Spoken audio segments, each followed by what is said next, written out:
Real quick, I want to do one more before I get to the final one. In terms of a group of people who I think we need to court, how about libertarians? Let's hear what Reason Magazine has to say. All 10 of them. From former Chapo guest Robbie Suave, who says, "Dear Democratic Socialists who think you're having a moment, it's me, a libertarian who's been through this."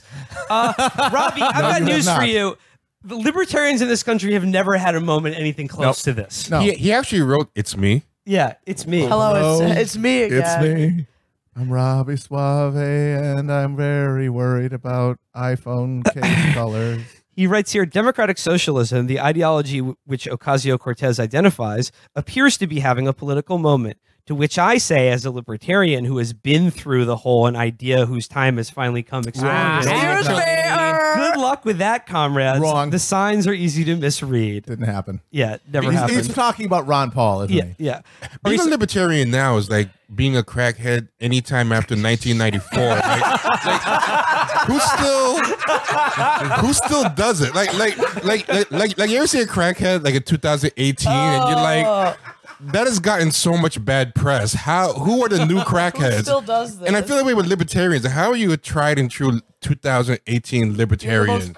Well, the answer is they've all moved on to the harder shit, like Groyper and exactly. They're all Nazis, and a few of them I will give credit. Because libertarianism basically it's fairly alienated from the status quo, so it's harder for them to just become regular conservatives or whatever. They end up, most of them become Nazis, and I will give credit to the few who are true to. They take the principle of of freedom and an idea, and they take it, and I need to be a socialist.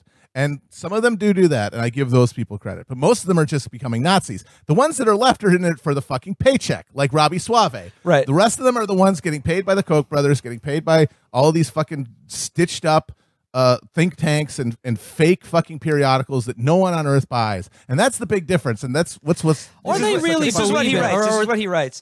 In the period of time between 2009 and 2015, a group of Republicans that appeared like they wanted to shrink government stole some power from the old guard.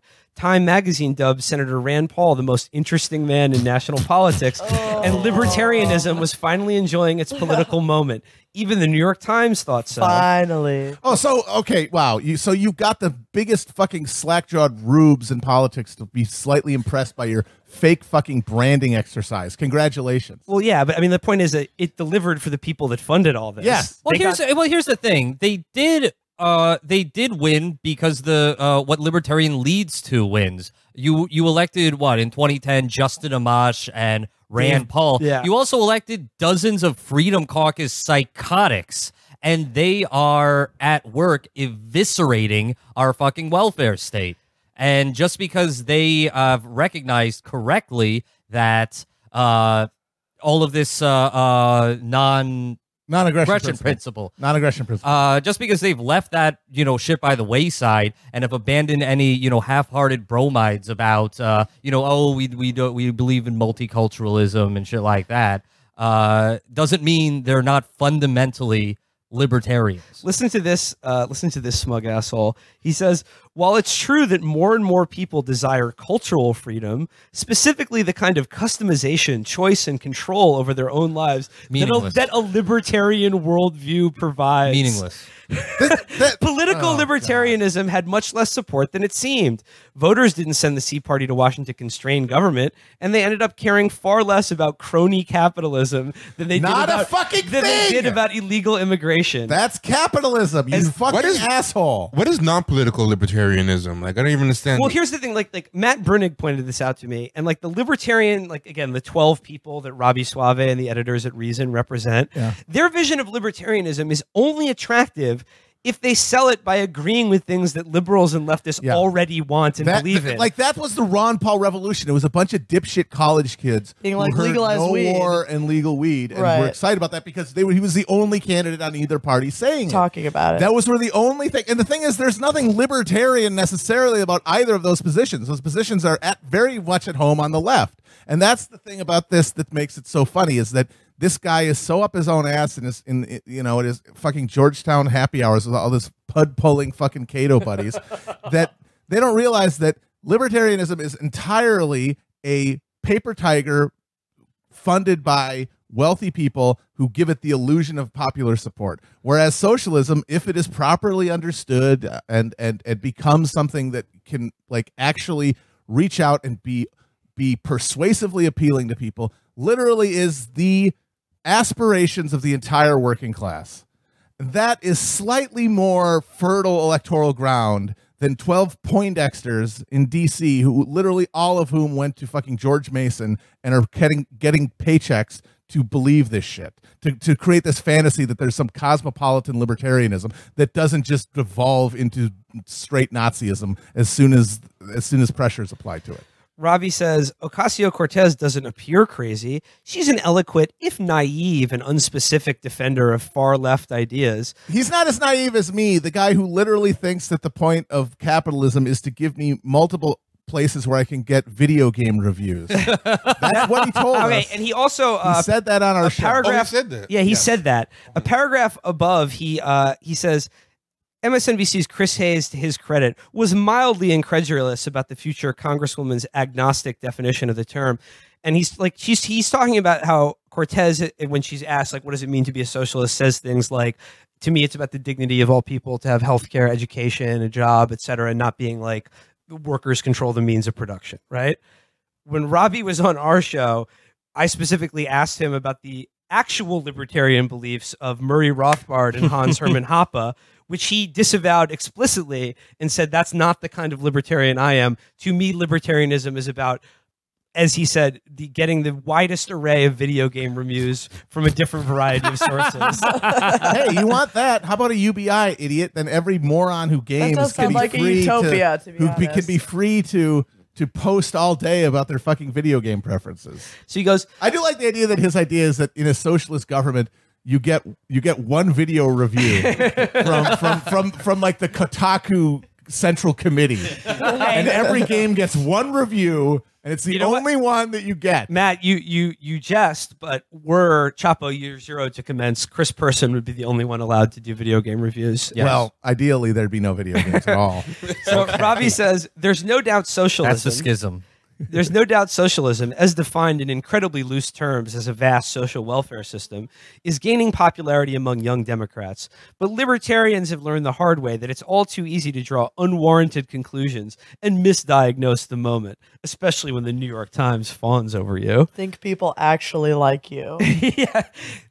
Robbie's very used to the feeling of being convinced at a young and naive moment that you were very popular, only to find out later the harsh meat hook reality of life. Right, you actually have no friends and everyone hates you. And no one wants to play video games with you. No one will join your clan. Nobody who's fucking struggling as a young person to make it in this world is going to think, the solution to this is deregulation. That's going to take care of it.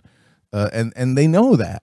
And that's why this idea that there's any comparison between these two movements is absurd, because libertarianism mostly got relevant for a minute there with a combination of dark money and literal trickery.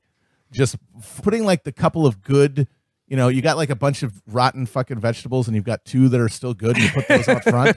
That's what they did. Ooh, legal weed. No the Iraq war is bad. Yeah. And that's the entire, and it was never anything because it's just not a thing that's going, it has no answer. And by the way, the people who, it has no answer. The people who fund it, like the Kochs and the Mercers, et cetera, or the Pete Petersons or whatever, the people who arrange the Reason magazine cruise or whatever, these people are explicit about not wanting or caring about puritanical libertarianism. Mm-hmm. They want the government to be shrunk just enough to for them to hoard even more Croesus-like wealth to go to the moon. But they don't really give a shit if we abolish the DMV or whatever. No, they don't care. And those few good fruit that they had, you don't need to be a libertarian to have legal weed. You can have legal weed with a bunch of government regulation. California just did it, and it's like the least libertarian. There are conservatives who support legal weed at this point. And as far as I know, there's nothing that they talk about that's appealing that you can only get through libertarianism. I can't think of one. The stuff you get just from libertarianism is just a nightmare realm of pure social Darwinism where people are fucking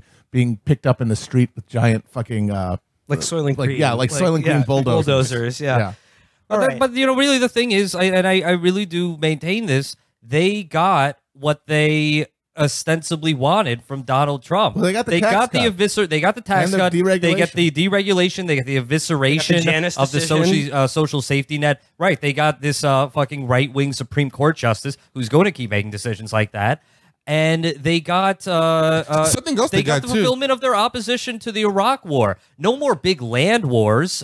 Just these techno wars where these video game wars where we're not going to die, they're going to die. So you don't have to worry about it. You can read your fucking video game reviews. Something else they got. They didn't literally get the wall, and a lot of people were gloating, but they got what the wall represents, which is terrorizing immigrants. Yeah. So it's like.